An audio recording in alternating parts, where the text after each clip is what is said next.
आज का दिन बाकी दिनों से अलग था। परिवार में सभी खुश थे। सभी सदस्यों की इच्छाएं जो पूरी होने जा रही थी। रसोई घर में रमन की मनपसंद सब्जी बना रही पत्नी नंदनी बार बार घड़ी देख रही थी।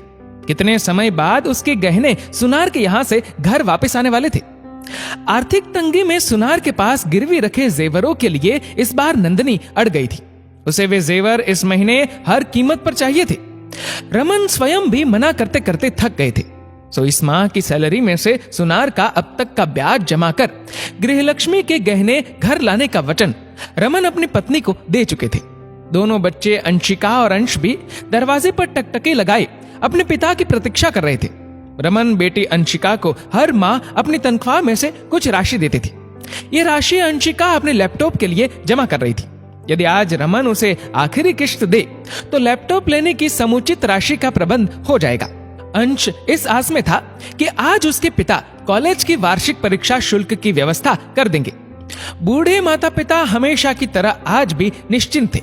परिवार के जरूरी सदस्यों की मांग पूरी हो जाए तब जाकर उनका नंबर आएगा, वरना नहीं। रमन द्वार पर आ चुका था। उसे देखते ही सभी की आंखों में चमक आ गई। रमन भी उन सभी की मंशाओं पर खरा उतरा। वह अपने चश्मे को रुमाल से पोंछकर कुछ घड़ी सुस्ता रहा था। मां पार्वती गिलास में पानी ले आई, क्योंकि उसकी बहू नंदिनी अपने गहने देखने में व्यस्त थी और बच्चे लैपटॉप की राशि गिनने में व्यस्त हो गए थे।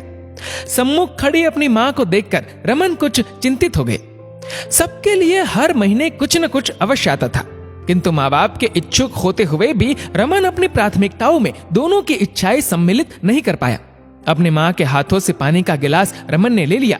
अरे पिताजी, ये आप क्या कर रहे हैं?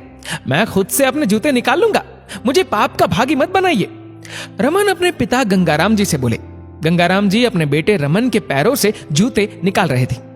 करने दे बेटा, तू सबके लिए इतना कुछ करता है, हमारी भी जिम्मेदारी है कि कुछ तेरे लिए भी करे। माँ बोली।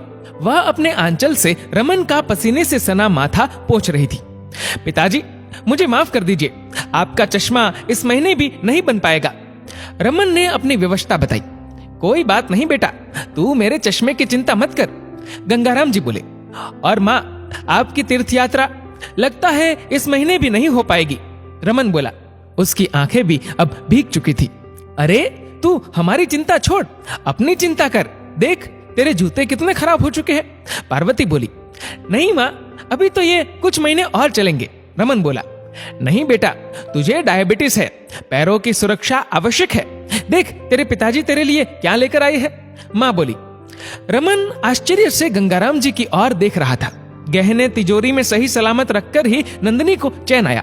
वह बेडरूम से निकलकर बाहर आ गई। अंशिका प्रसन्न चित्त होकर लैपटॉप का ऑनलाइन ऑर्डर दे चुकी थी। अंश के पास परीक्षा फीस के रुपए आ चुके थे, जिन्हें कल ही वह कॉलेज में जमा करने जाने वाला था।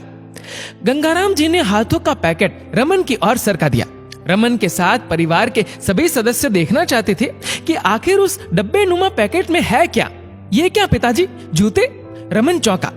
ये तो बहुत महंगे लगते हैं, अंश ने जूते हाथ में लेकर कहा। लेकिन इतने पैसे बाबूजी के पास कहां से आए? नंदिनी ने हैरानी से पूछा। चिंता मत करो बहू, तुम्हारे ससुर ने ये जूते अपनी मेहनत की कमाई के पैसों से खरीदे हैं, सास बोली। क्या मतलब माँ? रमन ने पूछा। दिन भर घर में बोर होते थे, चौक पर दोस्तों के साथ गप्पे लड़ाते लड़ाते थक गए तो हमारे ही मोहल्ले की एक स्कूल में टीचर की नौकरी कर ली। तेरे पापा को भी आज पहली तारीख पर तनख्वाह मिली है। ये जूते उसी तनख्वाह के रुपयों से आए हैं, माँ पार्वती ने बताया। मगर पिताजी, आपको नौकरी करने की क्या जरूरत थी? रमन बोला। मुझे जरूरत नहीं थी बेटा, ये बात मुझे पता है, मगर मुझे लगा खाली वक्त बिताने के लिए स्कूल सबसे अच्छी जगह है, गंगाराम जी बोले। रमन समझ चुका था कि उसके पिताजी मूल बात छिपाना चाहते हैं। देख बेटा, तू हमारे घर की रीढ़ की हड्डी है, तुझे कुछ हो जाए तो हमारा गुजर बसर कैसे होगा? इसलिए सबसे आवश्यक है कि तू पूरी तरह स्वस्थ रहे और सभी आवश्यक वस्तुएं तेरे पास हो, ताकि तेरी दिनचर्या किसी भी तरह प्रभावित ना हो, गंगाराम जी बोले। मगर पिताजी, इन रुपयों से आपका चश्मा भी खरीदा जा सकता था, रमन बोला। हाँ, लेकिन उससे भी जरूरी तेरे जूते थे। मेरा चश्मा अगले महीने बन जाएगा, लेकिन तेरे फटे जूते अगले महीने तक नहीं चल पाएंगे, गंगाराम जी बोले। मगर बाबूजी, रमन बोलते बोलते रुक गया। बेटा रमन, ये सब मैं हमारे परिवार के लिए ही कर रहा हूँ। रमन, तू है तो हम सब है, तेरे बिना हम कुछ भी नहीं है। गंगाराम बोलते हुए भावुक हो गए। पार्वती की आंखें भी भर आई। पिता पुत्र की परस्पर चिंता ने उपस्थित सभी के नैन भिगो दिए। और ये ले, सुना है तेरी डायबिटीज की दवाई भी खत्म हो गई है। तेरे बाबूजी घर आते हुए ये दवाई भी ले आए हैं, ले रख ले और समय से खा लेना। पार्वती कुछ कड़क आवाज का ढोंग करते हुए बोली। रमन की तरह शेष सभी सदस्य निशब्द थे। सास ससुर के कृत्यों को देखकर नंदिनी अपना कद बहुत छोटा अनुभव कर रही थी। अंश और अंशिका को शायद पहली बार अपने पिता का महत्व किसी ने इतने सरल तरीके से समझाया था।